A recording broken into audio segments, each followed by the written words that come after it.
નમસ્કાર મિત્રો, ચણોઠીનો વેલો છે જે તમે જોયો જ હશે ઘણીવાર. આને આયુર્વેદની ભાષામાં ગુંજા કહેવાય અને આના બે પ્રકાર હોય છે, શ્વેત અને રક્ત, મતલબ કે લાલ અને સફેદ.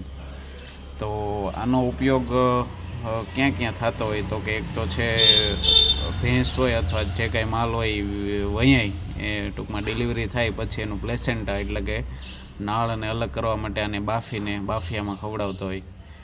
એ તો અલગ વાત છે. હવે આપણે ટૂંકમાં મેડિકલ ફિલ્ડમાં આનો ઉપયોગ ક્યાં થાય તો કે જે મોઢામાં ચાંદા પડ્યા હોય એમાં આના પાન ચાવવાથી જલ્દી હિલિંગ થાય, મતલબ કે જલ્દી રૂજ આવતી હોય છે આનાથી.